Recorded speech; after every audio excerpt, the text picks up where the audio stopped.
नमस्कार विद्यार्थी मित्रों, 11th स्टैटिक चैप्टर नंबर 5 के अंदर आज अपने पढ़ेंगे बाउली की पद्धति से जब वर्ग और आवृत्ति दिया हो तो किस प्रकार विषमतांक या वैषम्यांक ज्ञात कर सकते हैं। तो यहाँ आपके पास वर्ग है, ये खुले सिरे वाली आवृत्ति दी हुई है आपको 20 से कम, 20 से 40, 40 से 50, 50 से 75, 75 से 90, 90 से 120 और 120 से अधिक। तो इस प्रकार की आवृत्ति वितरण को अपने खुले सिरे वाला आवृत्ति वितरण कहते हैं।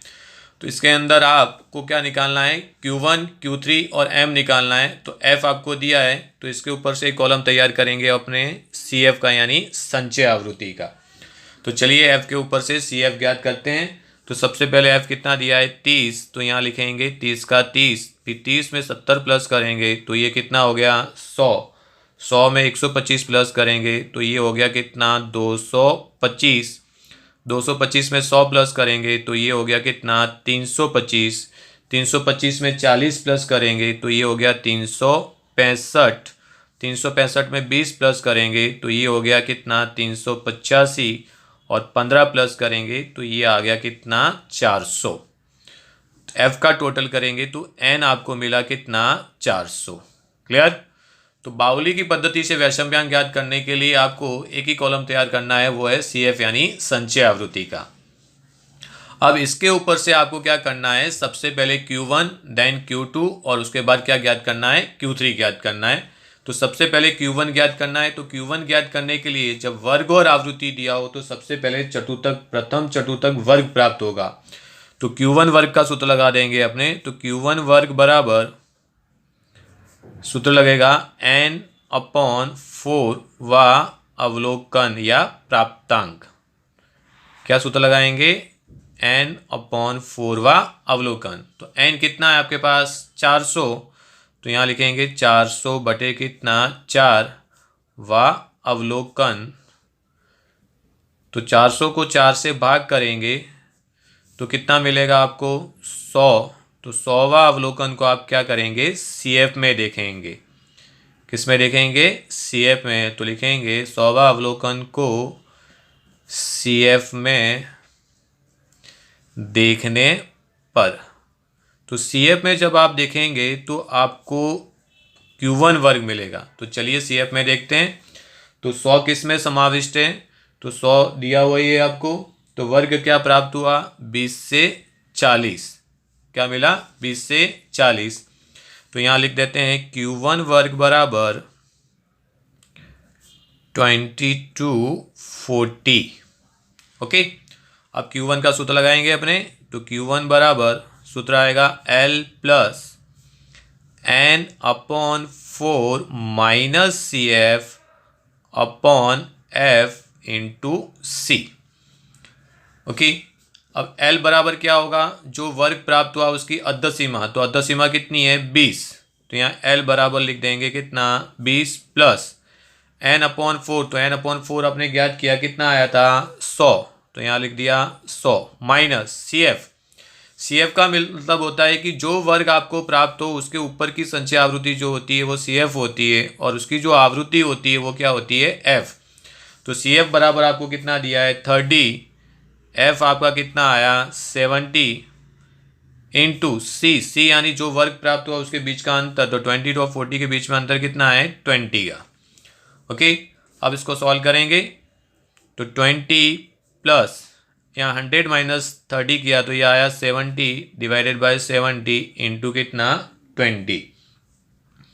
तो 20 प्लस 70 प्लस करो, घटा दो या फिर गुणा करो। तो 70 इंटू 20 किया तो ये 1400 डिवाइडेड बाय कितना करेंगे 70। तो ये आया 20 प्लस 20। तो Q1 की वैल्यू मिली आपको कितनी 40। तो Q1 बराबर आपको कितना मिल गया 40।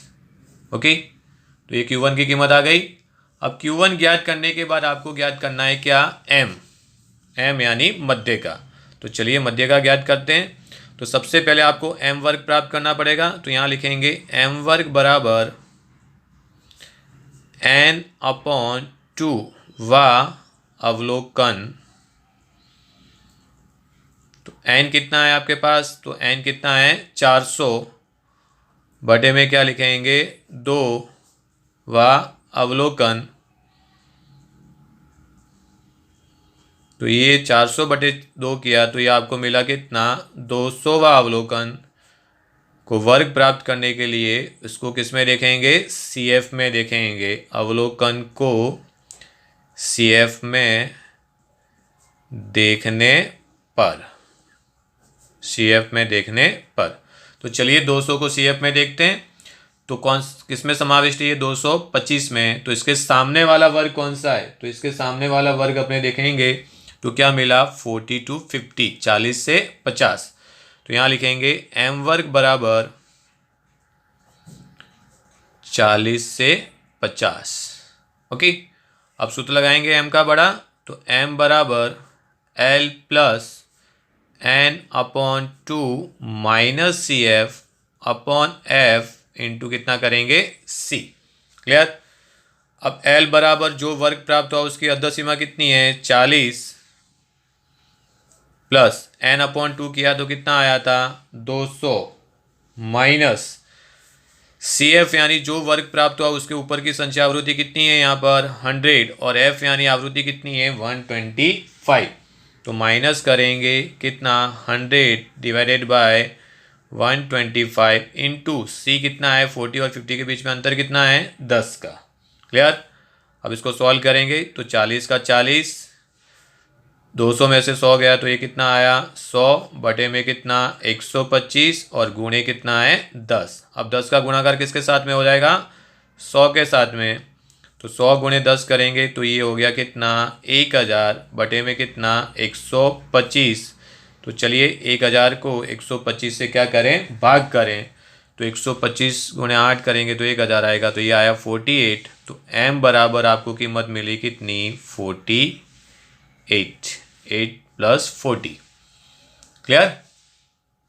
अब m प्राप्त करने के बाद अब आप ज्ञात करेंगे क्या, Q3। तो Q3 वर्ग प्राप्त करना पड़ेगा। तो यहाँ लिखते हैं अपने Q3 वर्ग बराबर, सूत्र लगाएंगे 3n/4 वा अवलोकन या प्राप्तांक। ओके, चलिए तो 3 का 3, n कितना है आपके पास 400, तो यहाँ रखा 400/4 वा अवलोकन। तो 400 डिवाइडेड बाय 4 किया तो ये कितना आया 100 वा अवलोकन। 100 गुणे 3 किया तो ये कौन सा आया 300 वा अवलोकन को क्या करेंगे, CF में देखेंगे। किस में देखेंगे, अपने CF में। तो लिखेंगे 300 अवलोकन को CF में देखने पर। तो चलिए 300 को CF में देखते हैं, किस में समाविष्ट है ये 325 में। तो इसके सामने वाला वर्ग कौन सा है 5275। तो आपको वर्ग क्या मिला 50 से 75। तो यहाँ लिखेंगे Q3 वर्ग बराबर 5275। अब आप क्या करेंगे, Q3 का बड़ा सूत्र लगाएंगे। तो Q3 बराबर L plus 3n/4 minus CF upon F into C। L कितना होगा, वर्ग की अर्ध सीमा कितनी है 50 प्लस 3n/4 ज्ञात किया आपने कितना 300। CF, अब CF यानी जो वर्ग प्राप्त हुआ उसके ऊपर की संख्या आवृत्ति कितनी है 225 और आवृत्ति कितनी है यहाँ पर 100। तो यहाँ लिखेंगे 225 और F के बदले रखेंगे कितना 100 और अंतर कितना है 50 और 75 में 25 का। चलिए 50 का 50, 300 में से 225 माइनस किया तो ये आया 75 बटे में कितना 100 गुणे कितना किया 25। ओके, तो यहाँ आया 50 प्लस, अब आप चाहो तो काट भी सकते हो 25 को क्या, तो 25 फोर्जा कितना हुआ 100। तो ये आया 75 डिवाइडेड बाय कितना 4।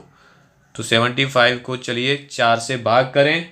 तो 4 से भाग किया तो ये आया कितना 18.75 प्लस कर दो तो Q3 की वैल्यू मिलेगी कितनी मिली 68.75। अब आपके पास Q1 Q2 यानी M और Q3 की कीमत है तो इसके ऊपर से अपने क्या करेंगे, वैषम्यांक ज्ञात कर लेते हैं।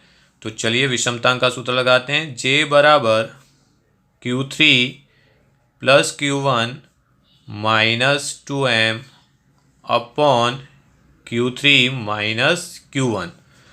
तो Q3 की वैल्यू कितनी है आपके पास 68.75, Q1 की वैल्यू कितनी है 40।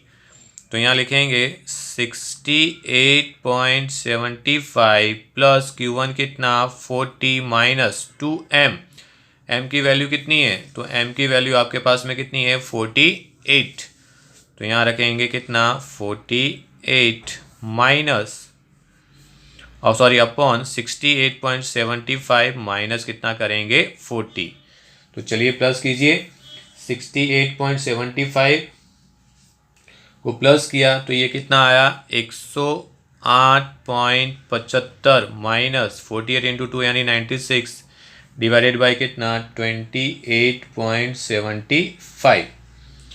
चलो माइनस करेंगे तो 108.75 में से 96 माइनस करेंगे तो यहाँ आएगा कितना 12.75 भाग है कितना 28.75 भाग करेंगे तो आपको जे की कीमत मिलेगी कितनी 0.44। तो इस प्रकार जब आपके पास वर्ग और आवृत्ति हो तो CF का कॉलम तैयार करके आप Q1, M और Q3 ज्ञात करके बाउली का वैषम्यांक ज्ञात कर सकते हो। क्लियर? होप सो कि आपको ये सवाल समझ में आ चुका होगा। Thank you very much. जय हिंद, जय भारत, स्वस्थ रहिए, मस्त रहिए।